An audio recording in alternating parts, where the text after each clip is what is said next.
Alright, ladies and gentlemen, welcome to video for the geography of Europe. Now this is a little longer video.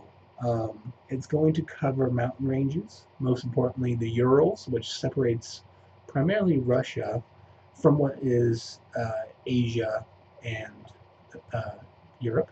You have the Pyrenees, which run right here between Spain and France. You have the Alps here in France and Italy, Switzerland, Luxembourg. Those are the mountain ranges you need to worry about. The Alps, the Pyrenees, and the Urals. This is all in the Atlantic Ocean, but we'll get into some of the seas in a different quiz and some of the rivers. I have seen them show up on the elementary ed Praxis before, but I'll say this. If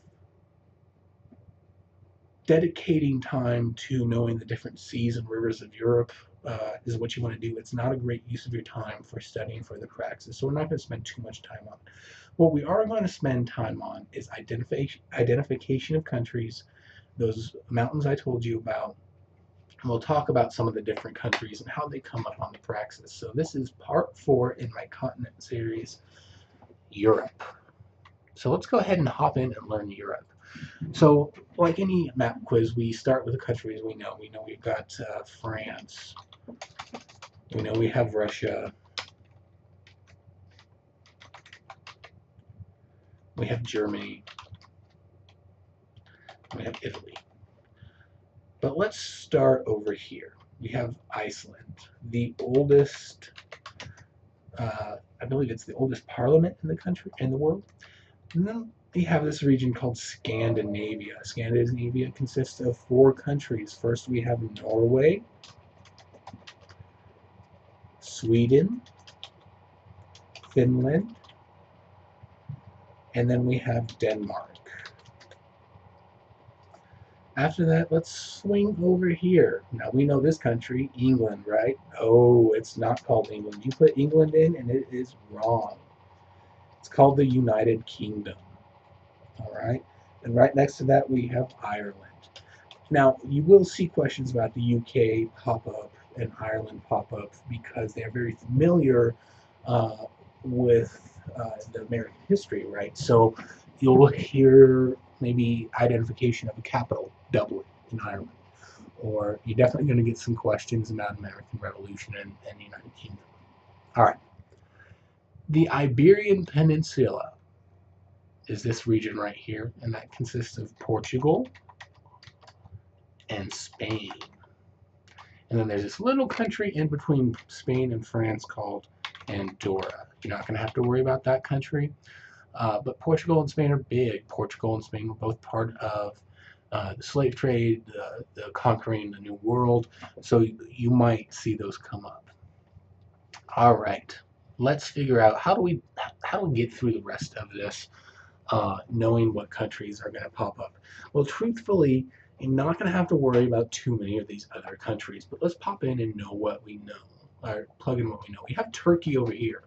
Interestingly enough, this country is the only country that centers in, that borders 3 different continents, Africa, Asia, and Europe, or has parts in it. So we have Turkey over here, and then we have Greece. Greece will come up in terms of where was the Acropolis, Socrates, Plato. All right. There are a couple of countries in the Mediterranean. So this is the Mediterranean down here, and they are called Malta and Cyprus. You don't have to worry about them. All right. There's a region in Europe called the Balkans, and this is right here. We have Estonia, Lithuania, and Latvia. All right. This is where I have to rely on history to tell me the rest of the map. So I have to remember that Germany went into France via this country right here. That's called Belgium during World War II. They had this great thing called the Maginot Line where Germany couldn't cross, but they didn't put any defense up against Belgium. So Germany just hopped into Belgium and then hopped into France, and that's why you see Hitler at the Eiffel Tower. Over here, We also have the Netherlands, home of big windmills, and that's about it. Well, Amsterdam is their Hall. It's called Holland also. Oh no, I'm sorry, that's Denmark. I'm sorry. Is it? I forget. All right. And then we have over here our one neutral country, Switzerland. All right. This is where it gets tough. Germany marched into Poland, and they marched into Czechoslovakia, which is no longer a country. It is now what we call Czechia, or Czech Republic, and Slovakia.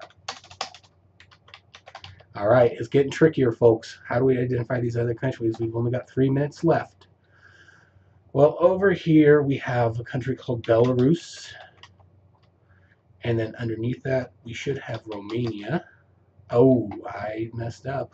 I'm forgetting a country over here. We'll have to come back to it. All right, over here we got Switzerland. Remember from World War I, these countries over here, Austria, that was where World War I started when Franz Ferdinand was shot, assassinated. Oh, it's one of my videos that just finished, sorry. Okay. And then we have Hungary. All right, these 7 countries down here, and then not this country. These countries are part of the former Yugoslavia. So we have Kosovo, which is our newest country, Serbia, Croatia,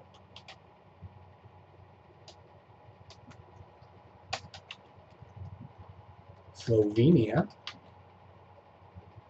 Macedonia,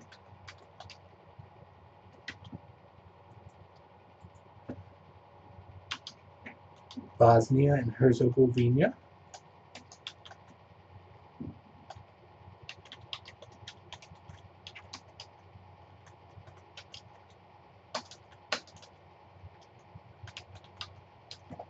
I'm so bad with spelling that. Bosnia is with an S. And then we have Albania. We also have this little country over here called Moldova. All right, so what am I missing? I'm missing actually 8 countries. So we have some smaller countries in here. Liechtenstein, which is right in here, and Luxembourg. Very small countries. They really don't matter. We do have one interesting country that often comes up that we haven't talked about called the Vatican. It is fully inside Rome, but it does come up often. What is this country? I feel like it starts with a P or an R. Maybe an A. That's the hard part. But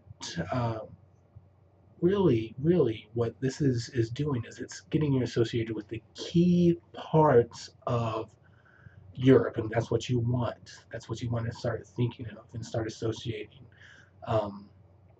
So I am forgetting one of my former republics of Yugoslavia. This country, and I'm going to see it and I'm going to kick myself. I'm forgetting. What else am I forgetting? You have the English Channel right here that's separating France and the United Kingdom. I don't know. I'm going to give up and I'm going to see what I forgot. Ukraine, Bulgaria, Montenegro. San Marino and Monaco are very small countries. They're not going to come up. Technically, both are monarchies. This is the wealthiest country in the world, Monaco, because they have a lot of billionaires living there. But primarily, that is the key geography of Europe. You have Russia, the largest country in the world, which is part of Europe, separated by what? The Urals, right? And then you have the rest of it over here in Asia. You have the United Kingdom, not called England. It can be called Great Britain. Scandinavia, the Balkans, the Iberian Peninsula. That's the key parts of European geography, not counting the many many seas and rivers, and we'll get into those. But we have the Pyrenees, the Alps, the Urals. All right, folks, that should cover Europe. Let's hop into what is probably the funnest, Oceania, and the shortest.